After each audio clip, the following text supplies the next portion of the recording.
Hi, my name is Simon and welcome to Simon's Reactions. Today I will be reacting to the second episode of Peaky Blinders. Last time we saw the first episode and I really enjoyed it. I liked the vibe of the show, I liked the characters, the mood, the setting, I really liked everything. And I also love the fact that the main character, Tommy, is really charismatic. I'll quickly go over the plot of the first episode to make sure we're all ready to watch the second. Basically, we learned that there's a group called the Peaky Blinders that are set in the city of Birmingham in England in 1919. They run a business. We don't know what they do yet, but I think we're gonna know about that very soon. We also learned that Tommy ordered a robbery that went wrong. He was supposed to steal some motorbikes, but the guys actually stole guns, and now we don't know what's gonna happen with those. We also saw Danny die, but in fact, he didn't die. He's actually on his way to London, and he's now officially at Peaky Blinders, so I'm really excited to see what awaits Danny and Tommy. But without further ado, let's just get started. I really love that soundtrack. It's really good. What is that place? So your first person's France? It's a fair. What do you know about France, you Warsaw gypsy bastard?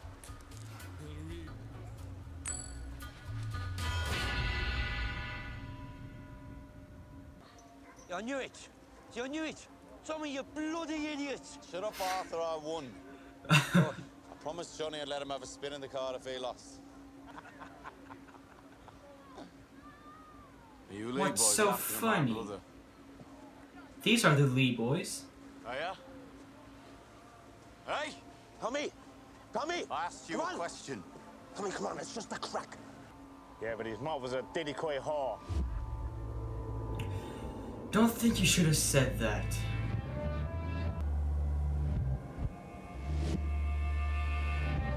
What? The hat can be used as a weapon. Well, don't ever insult the mom of the Shelby family. Never. Now, take your possessions. The hunt has begun.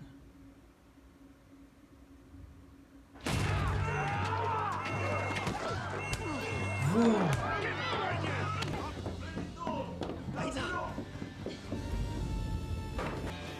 You guys better hurry up. Look at this. A prescription for iron tablets for Ida fucking Shelby. And Polly. Is it the Holy Grail you're looking for? Matter of fact, it is the Holy Grail I'm looking for. Perhaps you know what I'm talking about. Whoa. Sorry. Misunderstood your intention when you pushed me against the wall. And Paul, what a legend. He knows you're the boss. He wants to meet you. Will you talk to him? You don't parley when you're on the back foot. We'll strike a blow back first. Oh. Alright. I see you, Tommy. I see you. Come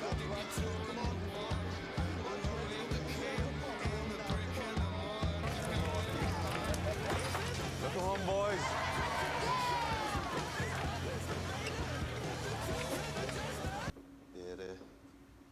There's a telephone call for you, sir, on the London line. Mr. Winston Churchill, sir. That's an important phone call. I put you in Birmingham for one very specific reason. Are you any nearer to finding those stolen guns? We are making steady progress. We need results. Good night, Mr. Campbell. If you can call that progress. Does this report? What? Stand up. Why? Just stand up. Hi, what are you doing? Ada. How late are you? 1 week. Oh. 5 weeks. It's not the same. Count weekends. I think it's a lack of iron. I got some tablets. They didn't work. No.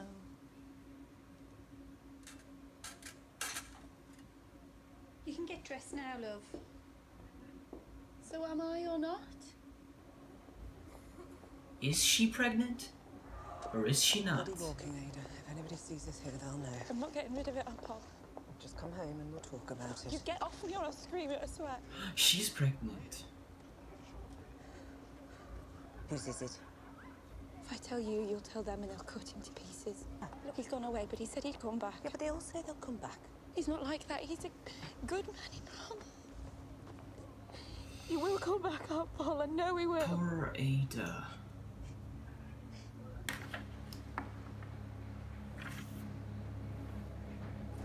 What's that? Declaration of war. The Holy Clan. Oh, that's not good. No. The guns and now this. And Paul wants to see you. Is she going to tell him about Ada? Yeah, that's what she's doing. What's Tommy gonna do?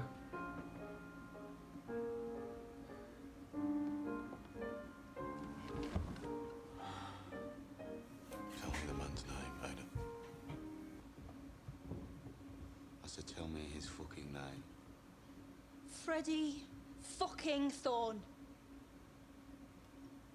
Yeah, There we go. your best mates in school. Ada wants you to give Freddie this letter.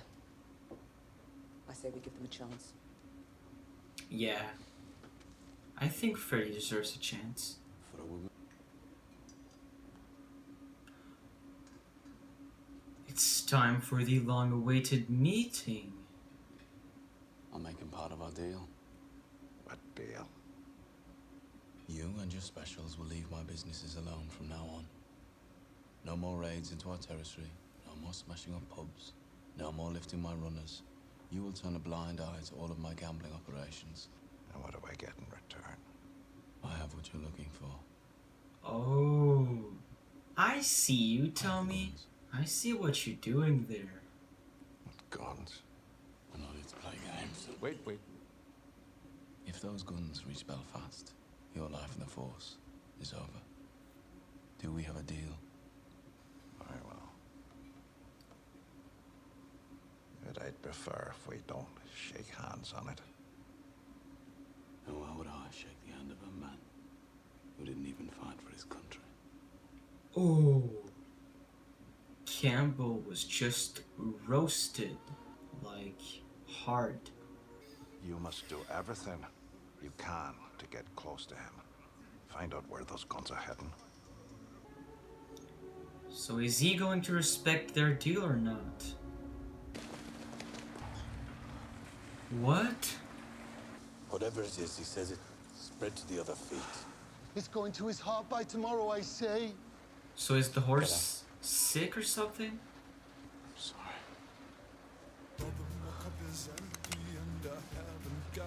No.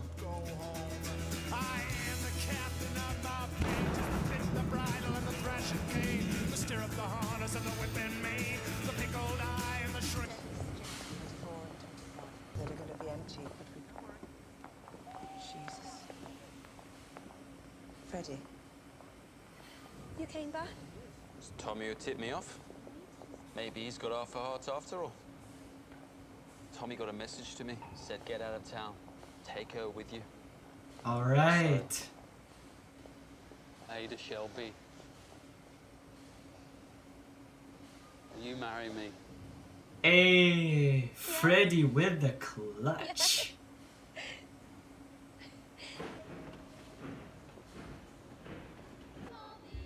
Who's that? Holy shit. It's Billy Kimber. Oh.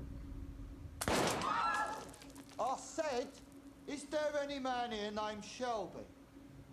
There were suspicious betting patterns at Kempton Park, a horse called Monaghan Boy. He won by a length twice and then finished last, with £3,000 bet on him. Which one am I talking to? Which one of you is the boss? I'm Mr. Kimber's advisor and accountant. And I'm the fucking boss, okay? Right, end of parley. You fixed the race without my permission. I am Billy Kimber. I run the races, and you fixed one of them, so I'm gonna have you shot against the post. Could you not? Mr. Kimber! You were also at war with the Lees, Mr. Kimber, am I right? You need help. Perhaps we should listen to what Mr. Shelby has to say. Are they going to team up? Before we make our decisions. We have connections. We know how they operate. You have muscle. Together we can beat them. Divided, maybe not. Thank you, Mr. Kimber. Get yourself a decent haircut, man. We're going to the races.